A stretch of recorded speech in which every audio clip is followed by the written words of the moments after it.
Queridos alumnos, esta semana les voy a subir el resumen semanal de síndrome intestino corto. Vamos a ver un poquito sobre la absorción de nutrientes a modo de resumen, cómo construir el diagnóstico nutricional integrado, el cálculo de requerimientos y la progresión de la alimentación. Todo esto ya lo vimos en clase, es netamente un resumen de cada uno de estos puntos. El tema de la absorción de los nutrientes, como bien lo vimos, en el síndrome intestino corto, dependiendo de la porción resecada, es donde se realiza la suplementación y para esto es importante conocer los micronutrientes, específicamente dónde se absorben.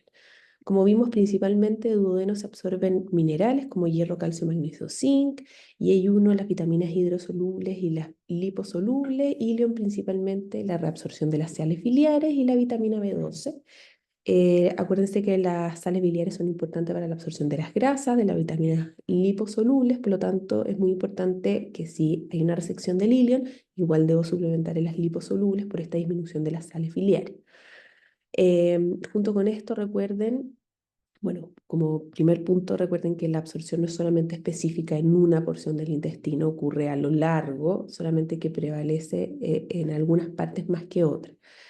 Y recuerden también la secreción hormonal de la colecistoquinina, por ejemplo, que cuando hay resección de YEI1 hay una disminución de esta.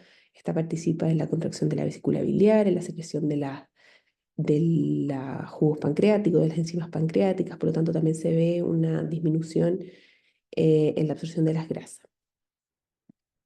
Por otro lado, para el diagnóstico nutricional integrado les hice un resumen, no hay nada específico para pacientes con síndrome intestino corto. No olvide realizar siempre el diagnóstico nutricional objetivo, el diagnóstico nutricional subjetivo y recuerden si es que el diagnóstico nutricional objetivo es normopeso del paciente, ven los indicadores de malnutrición, ven la pérdida de peso, ven la ingesta de la alimentación, etcétera, porque puede ser que el paciente esté normopeso objetivamente hablando, pero tenga alguna desnutrición según los criterios de malnutrición. Y a partir de esto, construir el diagnóstico nutricional integrado sin olvidar el ODIN. Para el cálculo de requerimientos, primero, nunca olvidar realizar el control de ingesta. Si es que está disponible, debo cuantificarlo. Cuando lo cuantifico, por favor, no olviden considerar la nutrición parenteral y la nutrición enteral para esta cuantificación. Y a partir de esto analizar cómo viene mi paciente. ¿Ha subido de peso con esto que está recibiendo? ¿Ha aumentado de peso? ¿Se ha mantenido? ¿Ha bajado? En el fondo el control de ingesta pasa a ser mi base. Eh, no olvidar, por supuesto, el estado nutricional del paciente al momento de realizar el cálculo de requerimientos. Si el paciente tiene desnutrición, considerar un peso ideal para el cálculo. Ver además si hay más patologías asociadas. Si el paciente es prematuro, por ejemplo, el cálculo de requerimientos se va a realizar de otra forma. Y en caso de que el paciente tenga más de 40 semanas, considerar fórmulas predictivas para realizar el cálculo, FAO según tipo de alimentación en el menor de un año o SCOFIL en el mayor de un año. Y el factor de patología que voy a utilizar se evalúa caso a caso, siendo un promedio de 1,3 a 1,7, o sea, de un 30 a un 70% más.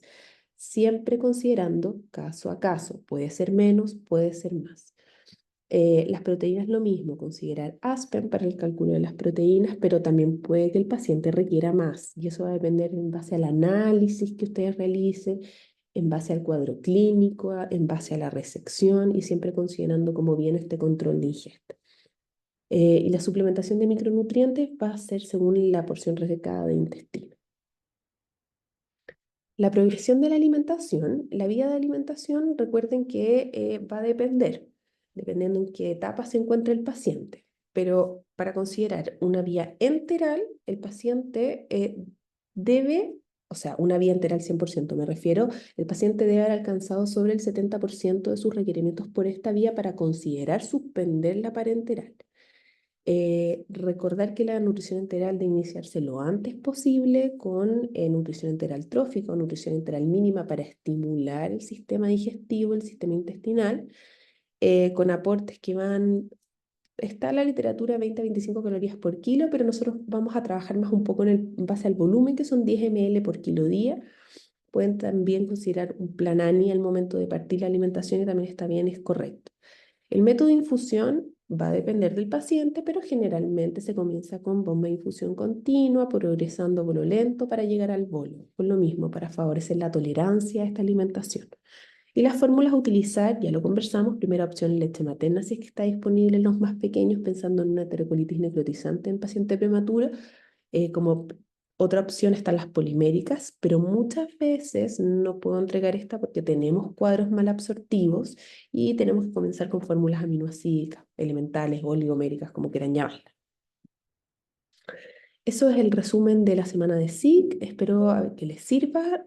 Comprimí lo más posible para hablar de los aspectos más importantes de esta patología y cualquier duda, no duden en escribirme.